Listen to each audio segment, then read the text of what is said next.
Embracing vulnerability is one of the most courageous and transformative acts a person can undertake. Yet, it is often misunderstood, feared, and even avoided.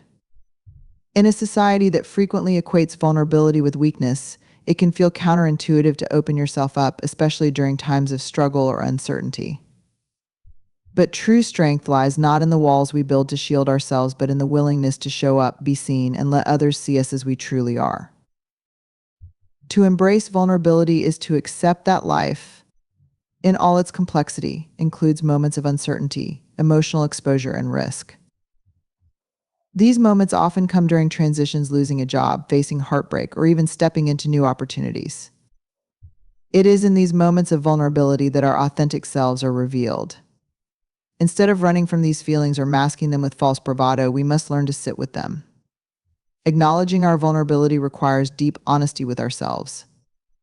It's about saying, "I'm struggling," or "I need help," without shame or self-judgment. This is the starting point for true growth. When we allow ourselves to be vulnerable, we unlock the potential for deeper connection with others. Think about a time when someone shared a personal struggle with you. Did you see them as weak, or did you admire their courage? More often than not, vulnerability fosters trust and intimacy. It creates a bridge between people, breaking down barriers of pretense and perfection. By showing up as we are, flaws, fears, and all, we give others permission to do the same. This mutual openness becomes the foundation of meaningful relationships, whether with friends, family, or even colleagues. Of course, embracing vulnerability isn't easy. It requires letting go of the fear of judgment and rejection, which can feel terrifying. We all carry narratives that tell us vulnerability might lead to failure, shame, or humiliation. But these fears, while real, are often exaggerated by our inner critic. The truth is, we cannot selectively numb emotions. If we avoid vulnerability to protect ourselves from pain, we also block out the possibility of joy, love, and belonging. To live fully, we must be willing to feel fully even when it's uncomfortable. Practicing vulnerability is a skill that takes time and intentionality. It starts with small acts of courage. Maybe it's sharing a personal truth with a trusted friend or asking for feedback at work. Perhaps it's admitting you don't have all the answers or daring to express a dream you've kept hidden. Each time you lean into vulnerability, you build the resilience needed to face life's challenges. It's not about being reckless or sharing everything with everyone. It's about being discerning and authentic in how you show up. One of the most powerful aspects of vulnerability is its role in fostering self-compassion. When we accept our own imperfections, we begin to see vulnerability as a part of being human, rather than something to be ashamed of. This shift in perspective allows us to forgive ourselves for past mistakes and approach our journey with greater kindness. Vulnerability then becomes not just a means of connecting with others, but also a pathway to healing our relationship with ourselves. Embracing vulnerability doesn't mean the fear goes away. It means choosing to move forward despite the fear. It's stepping into the arena, as Brene Brown famously says, knowing you might fail, but also knowing that failure doesn't define your worth. It's in these moments that we discover our capacity for courage. The paradox of vulnerability is that the very act of opening ourselves up, of taking emotional risks, makes us stronger, not weaker. In the end, vulnerability is not a destination, but a practice. It's a daily choice to show up, to stay present, and to engage with life wholeheartedly. It's a declaration that we are enough, even in our rawest, most unguarded moments. When we embrace vulnerability, we unlock the fullness of what it means to be alive. And in doing so, we transform not only ourselves, but the world around us. Owning your story is one of the most profound acts of self-liberation and empowerment. It is an acknowledgement of your journey, every triumph, every failure, every twist, and every turn. It means taking responsibility for your narrative, embracing the entirety of your experiences, and understanding that they shape who you are. To own your story is not to rewrite the past, but to reclaim it with honesty, courage, and compassion. For many, the idea of owning their story feels daunting because it involves confronting the parts we would rather forget. The mistakes, the shame, the regrets, these are often the chapters we avoid reading, let alone sharing. But here's the truth: avoiding your story doesn't erase it. It lingers in the shadows, influencing your thoughts, actions, and relationships in ways you might not even realize. When you refuse to face your story, you give it power over you. Owning it, however, allows you to take control, to transform it into something meaningful, and to move forward with clarity and intention. Owning your story begins with self-awareness. It requires pausing long enough to reflect on your life's experiences and how they have shaped your beliefs, behaviors, and identity. This process can be uncomfortable because it often brings up unresolved emotions. But it is in this discomfort that healing begins. By naming and acknowledging your struggles, you take the first step toward integrating them into your narrative. You stop running from the past and start learning from it. A critical aspect of owning your story is letting go of shame. Shame thrives in secrecy. It convinces you that you are unworthy of love and belonging because of your mistakes or imperfections. But when you bring your story into the light, whether by journaling, speaking to a trusted friend, or seeking therapy, you disrupt shame's grip. You realize that you are not alone in your struggles and that your worth is not defined by your worst moments. This process of self-compassion is not about excusing bad behavior, but about recognizing your humanity. Everyone makes mistakes. What matters is how you choose to grow from them. Another part of owning your story is finding the courage to rewrite the narratives that no longer serve you. Perhaps you've internalized messages from your past that say you're not enough, that you'll never succeed, or that your voice doesn't matter. These stories often stem from societal expectations, family dynamics, or traumatic experiences. But here's the thing: you are not obligated to carry these narratives forward. You have the power to challenge them, to rewrite them, and to create new ones that align with your values and aspirations. This act of rewriting your story is not about ignoring the past, but about reinterpreting it in a way that empowers you. Owning your story also allows you to connect with others on a deeper level. When you share your story authentically, you give others permission to do the same. Vulnerability creates space for empathy and understanding, breaking down walls of judgment and isolation. Your story, no matter how messy or imperfect, has the power to inspire, heal, and bring people together. It reminds others that they too are not alone. It's important to note that owning your story doesn't mean staying stuck in it. It doesn't mean defining yourself solely by your past. Instead, it means integrating your experiences into a larger sense of self while allowing room for growth and evolution. Your story is a foundation, not a ceiling. It is the soil in which you plant seeds for the future. Finally, owning your story is an act of reclaiming your power. It's saying, "This is my life, and I am the author of my narrative." You may not have control over everything that happens to you, but you have control over how you respond, how you interpret your experiences, and how you move forward. By owning your story, you take the pen back from anyone or anything that ever tried to write it for you. In owning your story, you discover that even the darkest chapters have something to teach you. They don't define you, they refine you. Your story, with all its highs and lows, is a testament to your resilience and capacity for transformation. It is yours, and owning it is the first step to creating a life that is authentic, meaningful, and uniquely your own. Practicing self-compassion is a transformative act of kindness toward oneself. In a world that often emphasizes achievement, perfection, and comparison, it's easy to become our harshest critic. We replay our mistakes, dwell on perceived shortcomings, and judge ourselves far more harshly than we would ever judge others. But self-compassion is the antidote to this cycle of self-criticism, offering a way to cultivate inner peace, resilience, and genuine self-acceptance. At its core, self-compassion is about treating yourself with the same understanding, patience, and kindness that you would offer to a dear friend. Imagine if a loved one came to you feeling defeated after making a mistake. Would you berate them? Would you tell them they're unworthy or a failure? Of course not. You would likely reassure them, remind them of their strengths, and encourage them to learn from the experience without losing sight of their inherent worth. Practicing self-compassion means extending this same grace to yourself. Self-compassion begins with awareness. Often we operate on autopilot, unaware of the critical voice in our head. This voice tells us we're not good enough, smart enough, or successful enough. It magnifies our flaws and downplays our strengths. The first step in practicing self-compassion is recognizing when this inner critic is at work. Pay attention to your self-talk, especially during moments of failure or struggle. When you catch yourself being unkind, pause and ask, would I say this to someone I care about? This simple act of mindfulness creates space for a more compassionate response. Acknowledging your imperfections is not a sign of weakness, it's a profound act of courage. Self-compassion doesn't mean ignoring your mistakes or avoiding responsibility. Instead, it means facing them with honesty and gentleness. It's saying, I made a mistake, but that doesn't make me a bad person. This shift in perspective allows you to learn and grow without becoming paralyzed by shame or self-doubt. By reframing failure as a part of the human experience, you create room for resilience and self-improvement.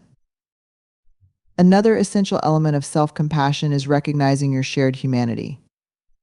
Everyone struggles. Everyone makes mistakes. When you view your challenges in the context of the universal human experience, you realize you're not alone. Suffering, imperfection, and setbacks are not unique to you, they are part of being alive. This understanding fosters a sense of connection rather than isolation, reminding you that you are not the only one facing difficulties. It's a reminder that your worth is not diminished by your struggles, it's affirmed by your perseverance. Self-compassion also involves taking care of yourself emotionally, mentally, and physically. This may mean setting boundaries, saying no to things that drain you, or prioritizing rest when you're overwhelmed. It could involve seeking support from loved ones or professionals when needed. Taking care of yourself is not selfish, it's a necessary act of love that allows you to show up fully for both yourself and others. An essential practice in self-compassion is challenging perfectionism. Many of us hold ourselves to impossible standards, believing we must be flawless to be worthy of love and respect. But perfection is an illusion. Embracing self-compassion means allowing yourself to be messy, human, and real. It's in these moments of authenticity that we find true connection with ourselves and others. When you release the need to be perfect, you create space to be present and to appreciate life as it is, rather than as you think it should be. Practicing self-compassion also means celebrating your progress, no matter how small. Life's journey is not linear, and growth often happens in fits and starts. Instead of focusing solely on how far you have left to go, take time to acknowledge how far you've already come. Celebrate your efforts, your courage to try, and your willingness to keep moving forward, even when the path feels uncertain. Self-compassion is a practice, not a destination. It's something you cultivate daily through intentional choices and attitudes. Some days will be easier than others, and that's okay. The key is to keep showing up for yourself, especially when it's hardest. Over time, you'll notice a shift not only in how you speak to yourself, but also in how you navigate life's challenges. You'll find greater resilience, deeper self-acceptance, and a wellspring of inner strength. By practicing self-compassion, you reclaim your inherent worth. You recognize that you are not defined by your mistakes or shortcomings, but by your capacity to learn, grow, and love yourself through it all. In embracing self-compassion, you create a foundation of kindness and understanding that allows you to flourish in every aspect of life. Leaning into discomfort is one of the most transformative choices you can make in life. While discomfort often triggers a natural instinct to retreat, avoid, or distract, it is also a powerful catalyst for growth, self-discovery, and resilience. Life's most meaningful experiences, whether in relationships, personal growth, or achieving dreams, often reside just beyond the boundaries of our comfort zones. To lean into discomfort is to accept the uncertainty, pain, and vulnerability that come with change, knowing that these moments hold the potential for profound transformation. Discomfort is a natural part of the human experience. It emerges when we confront unfamiliar situations, face our fears, or challenge deeply held beliefs. Yet, our culture frequently promotes comfort as the ultimate goal, encouraging us to avoid pain at all costs. This avoidance might take the form of numbing behaviors such as overworking, overindulging, or staying stuck in situations that no longer serve us. But avoiding discomfort doesn't make it disappear, it simply delays its impact. When ignored, discomfort can fester, showing up as stress, anxiety, or feelings of stagnation. Leaning into it, however, allows us to confront it directly and harness its potential to teach us something valuable. The first step in leaning into discomfort is recognizing it for what it is, a signal, not a threat. Discomfort often points to areas where growth is possible. For example, the unease of starting a new job might reflect an opportunity to develop new skills. The vulnerability of an honest conversation might be a chance to deepen a relationship. When you reframe discomfort as a signpost rather than a barrier, You can approach it with curiosity rather than fear. Ask yourself, what is this discomfort trying to teach me? This mindset shift can turn a challenging experience into a meaningful one. Leaning into discomfort requires courage, the courage to face the unknown, to make mistakes, and to be seen as imperfect. It's tempting to wait until you feel ready before stepping into difficult situations, but readiness is often a myth. Growth happens not when you feel completely prepared, but when you are willing to take action despite the fear. Every step you take toward discomfort builds your resilience and confidence, showing you that you are capable of handling more than you initially believed. One of the most challenging aspects of discomfort is its emotional intensity. Fear, uncertainty, and vulnerability can feel overwhelming, leading to a desire to escape. But these emotions are not your enemies, they are part of the process. Sitting with them rather than pushing them away allows you to process and move through them. This might involve mindfulness practices such as deep breathing or meditation, which help you stay present in the moment without judgment. By acknowledging your emotions, you create space for them to exist without letting them control you. Another key to leaning into discomfort is self-compassion. When you step outside your comfort zone, you are bound to stumble. You may fail, feel embarrassed, or struggle to navigate unfamiliar territory. In these moments, treating yourself with kindness is crucial. Remind yourself that discomfort is not a sign of inadequacy but evidence of your bravery. Celebrate your willingness to try, even if the outcome isn't perfect. Self-compassion turns discomfort into an opportunity for learning rather than a source of shame. Leaning into discomfort also fosters deeper connections with others. Relationships grow stronger when we allow ourselves to be vulnerable, whether by sharing our fears, admitting our mistakes, or expressing our true feelings. These moments of discomfort create opportunities for authenticity and trust. When you lean into the discomfort of honest communication, you open the door to greater understanding and intimacy. It's important to note that leaning into discomfort doesn't mean seeking out unnecessary pain or pushing yourself to the point of harm. It's about discerning which discomforts are worth embracing because they align with your values and goals. For instance, the discomfort of learning a new skill or addressing a conflict is constructive, while staying in a toxic situation out of fear is not. Learning to differentiate between productive and destructive discomfort is a crucial part of the process. Over time, leaning into discomfort becomes a practice that builds resilience. Each time you face a challenge, you strengthen your ability to navigate uncertainty.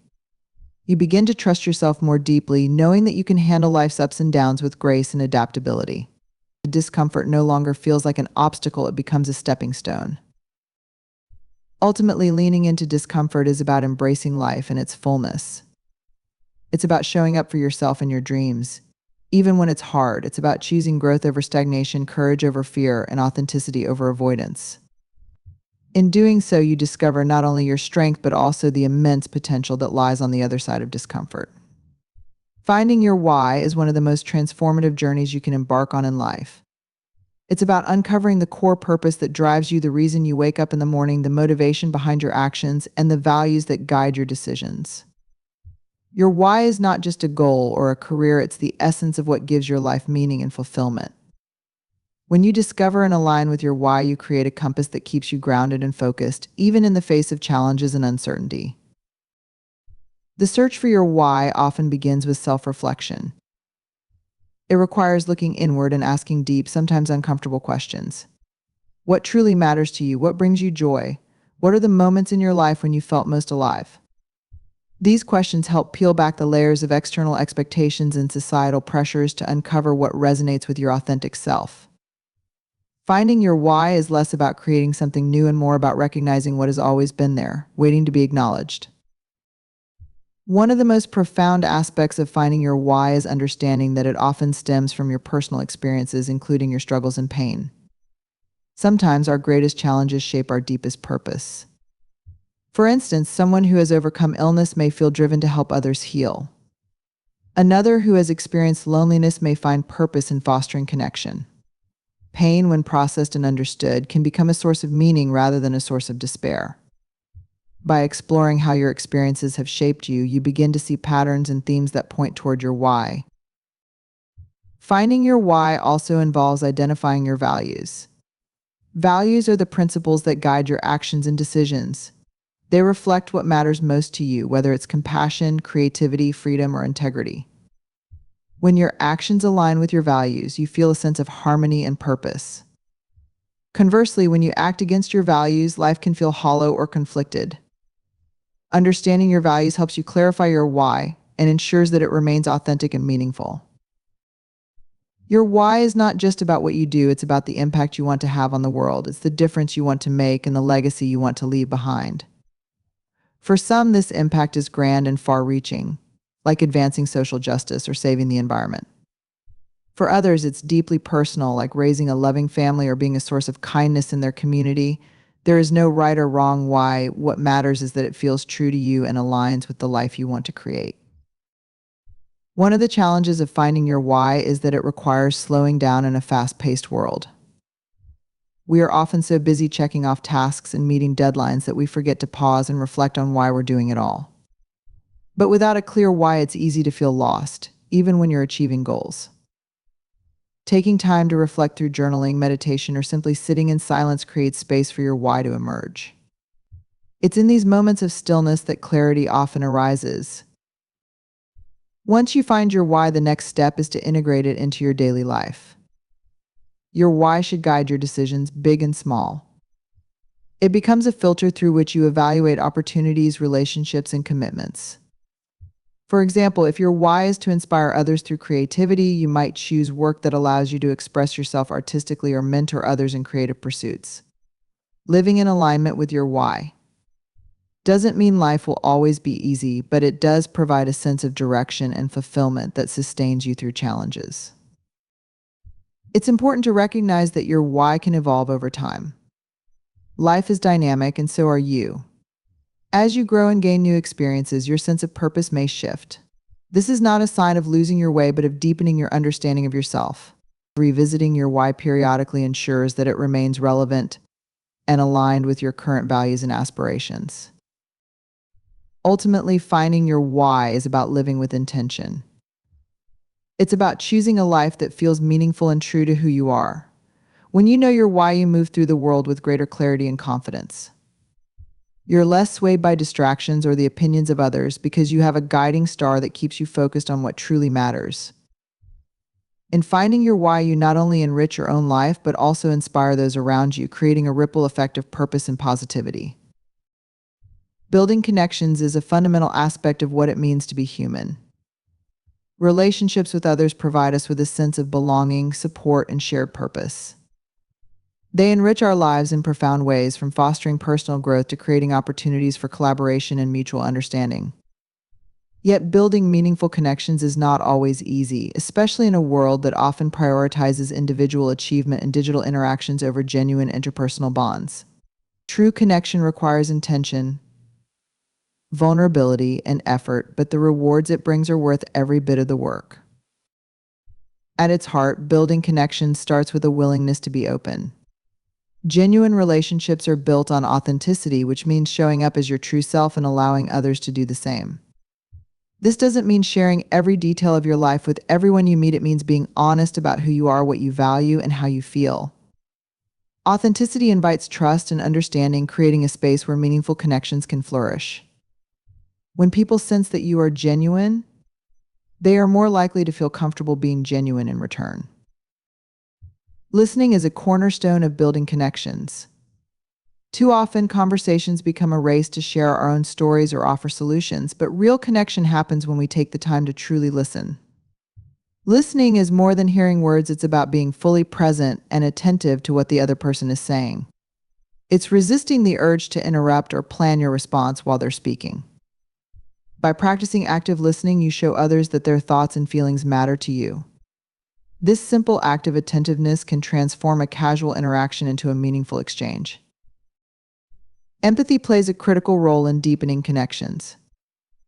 To empathize is to understand and share in another person's emotions, even if their experiences differ from your own. It's about putting yourself in their shoes and seeing the world through their perspective. Empathy fosters compassion and strengthens the bond between people. When you respond to someone with empathy, whether it's acknowledging their struggles or celebrating their successes, you create a sense of closeness and mutual respect. Building connections also involves vulnerability. Many of us fear being vulnerable because it means exposing ourselves to the possibility of rejection or judgment. Yet, vulnerability is what makes connections real. Sharing your thoughts, feelings, and experiences, especially the difficult or imperfect ones, creates opportunities for others to relate to you on a deeper level. Vulnerability breaks down walls and fosters intimacy, reminding us that we are not alone in our struggles or dreams. It's in these moments of openness that the strongest connections are often forged. Being intentional is another key aspect of building connections. Relationships don't happen by accident, they require effort and time. This might mean reaching out to someone you haven't spoken to in a while, making plans to spend quality time together, or simply checking in to see how they're doing. Small, consistent actions show others that you value them and are invested in the relationship. In a busy world, taking the time to nurture connections speaks volumes. Shared experiences can also strengthen connections. Whether it's working on a project, volunteering, participating in a hobby, or simply sharing a meal, these moments create opportunities for bonding. Shared experiences often lead to shared memories, inside jokes, and a sense of togetherness. They remind us that we're part of something larger than ourselves. It's important to remember that building connections is a reciprocal process. It's not just about what you get from others, but also what you give. Offering support, kindness, and encouragement fosters trust and goodwill. Being there for someone else not because you expect anything in return, but because you care, creates a foundation of mutual respect and loyalty. Over time, these acts of generosity come full circle, as the connections you've nurtured become a source of support for you as well. Building connections isn't always about quantity, it's about quality. A few deep, meaningful relationships can be far more fulfilling than a large network of superficial ones. It's about finding and cultivating connections with people who align with your values, challenge you to grow, and uplift your spirit. These are the relationships that endure and enrich your life in profound ways. Ultimately, building connections is an act of courage and love. It's about reaching out to others even when it feels easier to stay isolated. It's about taking the time to nurture relationships in a fast-paced world. And it's about recognizing that the beauty of life lies not just in what we achieve, but in the connections we share. In building connections, we create a web of support, understanding, and shared humanity that sustains us through life's highs and lows. Taking small, brave steps is a powerful way to move forward in life, especially when facing fear, uncertainty, or change. Often, the thought of tackling big challenges or achieving lofty goals can feel overwhelming, leaving us paralyzed and unsure of where to begin. But progress doesn't require giant leaps, it starts with small, intentional actions. These steps may seem modest in the moment, but they build momentum, strengthen resilience, and ultimately lead to meaningful transformation. Courage is not the absence of fear, it's the willingness to act despite it. Small, brave steps allow you to approach fear and uncertainty in manageable increments. They help you build confidence gradually, showing yourself that you are capable of moving forward even when the path feels daunting. Each step, no matter how small, is a reminder that you are stronger and braver than you might think. By focusing on what you can do today rather than the entire journey ahead, you shift from feeling overwhelmed to feeling empowered. The beauty of small, brave steps is their accessibility. You don't need to have everything figured out to begin. In fact, you don't even need to know exactly where you're going. The first step might be as simple as having a conversation you've been avoiding, signing up for a class, or committing to 5 minutes of a new habit. These small actions create ripples, leading to new opportunities, insights, and connections. Over time, the accumulation of small steps can lead to significant change, often in ways you couldn't predict when you started. Taking small, brave steps requires embracing imperfection. Many of us hesitate to act because we fear making mistakes or not doing something perfectly, but waiting for the perfect moment or perfect plan often leads to inaction. Perfectionism can be paralyzing, keeping us stuck in a cycle of overthinking and self-doubt. Small steps, by their nature, invite us to take action without the pressure of perfection. They remind us that progress is more important than perfection and that mistakes are a natural part of growth. Each imperfect step is a learning opportunity, bringing us closer to where we want to be. Another important aspect of taking small, brave steps is celebrating progress along the way. It's easy to overlook small wins when you're focused on the bigger picture, but these victories deserve recognition. Each step you take is evidence of your courage and commitment to growth. Celebrate the first email you send, the first mile you walk, or the first time you say no to something that doesn't align with your goals. Acknowledging these moments reinforces your belief in yourself and motivates you to keep going. Taking small, brave steps also helps you build resilience. Life is full of setbacks, and pursuing change or growth is rarely a straight path. Small steps teach you how to navigate obstacles and adapt to challenges without giving up. They allow you to experiment, learn, and adjust your approach as needed. With each step, you develop greater trust in your ability to handle whatever comes your way. Over time, this resilience becomes a foundation for facing even larger challenges with confidence. A key to taking small, brave steps is breaking down big goals into smaller, actionable pieces. Instead of focusing on the entire mountain you want to climb, look at the first few steps of the trail. Ask yourself, what can I do today that brings me closer to my goal? This shift in perspective makes big dreams feel more achievable and helps you maintain focus and motivation. Small actions accumulate over time, and before you know it, you'll find yourself further along the path than you ever thought possible. Another benefit of small, brave steps is that they reduce the fear of failure. When the stakes of each step are smaller, the risk feels more manageable. If one step doesn't go as planned, it's easier to regroup and try again. This approach encourages a mindset of experimentation and curiosity, where setbacks are seen as part of the process rather than reasons to quit. With each step, you build a sense of competence and resilience that carries you forward. Taking small, brave steps is also a way to honor your own pace and capacity. Growth and change don't have to happen all at once. Sometimes life circumstances require us to take things slowly, and that's okay. What matters is not how quickly you move, but that you are moving. Small steps allow you to progress in a way that feels sustainable and aligned with your unique journey. Ultimately, taking small, brave steps is about showing up for yourself and your dreams even when it feels hard. It's about proving to yourself that you are capable of taking action, no matter how uncertain or scared you might feel. Each step is a vote of confidence in your ability to create the life you want.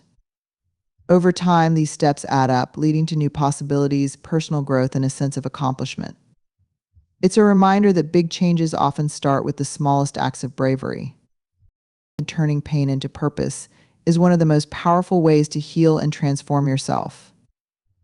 Pain, whether it comes from loss, disappointment, failure, or hardship, is an inevitable part of life. Yet, how we choose to respond to that pain can shape the course of our lives in profound ways. While it can feel overwhelming and insurmountable in the moment, pain often carries with it an opportunity for growth, self-discovery, and deeper meaning. By transforming pain into purpose, we take the raw material of suffering and use it to fuel our personal growth and to make a positive impact on others. The first step in turning pain into purpose is acknowledging and embracing it rather than suppressing or denying it. It's easy to want to escape from pain, to numb it with distractions, or to pretend that it doesn't exist. But true healing begins when we allow ourselves to fully feel our emotions and experiences. When we face pain head-on, we can better understand its source and the lessons it holds. Only by confronting our pain can we begin to process it and move through it in a healthy way. This acceptance doesn't mean resigning ourselves to suffering. It means giving ourselves permission to grieve, to be angry, to feel vulnerable, and to acknowledge the depth of our pain. Once we've accepted the pain, the next step is to reframe it. Pain doesn't have to be something that defines or limits us. It can be the catalyst for transformation, a challenge that forces us to grow. Reframing pain means shifting our perspective on it. Instead of viewing it as an insurmountable obstacle, we can choose to see it as an opportunity for change. For example, the loss of a loved one might inspire someone to live more fully or to appreciate the time they have with others. A career setback might motivate someone to pursue a new direction that aligns more closely with their passions. Pain, in this context, becomes not just something to endure, but a gateway to deeper clarity about who we are and what we want out of life. The next step in turning pain into purpose is to find meaning in the experience. This involves asking ourselves, what can I learn from this? And how can I use this experience to make me a better person? The search for meaning doesn't mean minimizing the pain or pretending that everything happens for a reason. It's about finding a lesson, a gift, or an insight that can help us grow. For instance, someone who has struggled with addiction might find a new sense of purpose in helping others who are going through the same battle. Someone who has endured an abusive relationship might dedicate their life to supporting survivors and advocating for change. By finding meaning, we transform the pain from something that holds us back into something that propels us forward. Another way to turn pain into purpose is to share your story. When we experience pain, we often feel isolated or as though no one else can understand what we're going through. But when we share our experiences with others, whether through conversations, writing, or public speaking, we not only release the burden of carrying it alone, but we also create connections with others who may be going through similar struggles. In sharing our pain, we give others permission to do the same. This creates a sense of solidarity, a reminder that we are not alone in our suffering. Our stories of resilience can inspire others to transform their own pain into purpose. Taking action is another key element of transforming pain into purpose. Once we've reframed our pain and found meaning in it, we must take steps to channel it into something productive and positive. This might involve setting new goals, pursuing a new career, getting involved in a cause, or committing to a personal development journey. Taking action allows us to move forward rather than being stuck in our pain. It's a way of showing ourselves that we are not defined by our suffering, but by what we do with it. Every step we take toward turning our pain into purpose is an affirmation of our strength and resilience. Moreover, when we turn our pain into purpose, we often find that it helps others. There is a unique power in using our own experiences to help those who are going through similar struggles. Whether through offering support, advice, or simply being a listening ear, we find that our pain can serve as a bridge to others, offering them hope and guidance. This can create a ripple effect as the pain we've transformed into purpose becomes a source of healing for those around us. Ultimately, turning pain into purpose is about reclaiming your power. It's about refusing to let pain define you, but instead using it as the raw material from which to create a life of meaning, service, and growth. The process is not easy, and it requires time, patience, and deep self-reflection. But through this journey, we can discover that our greatest pain can lead to our greatest purpose. When we embrace our suffering, find meaning in it, and take action to create positive change, we begin to live not just for ourselves, but for the larger good of others, turning our pain into a powerful force for transformation.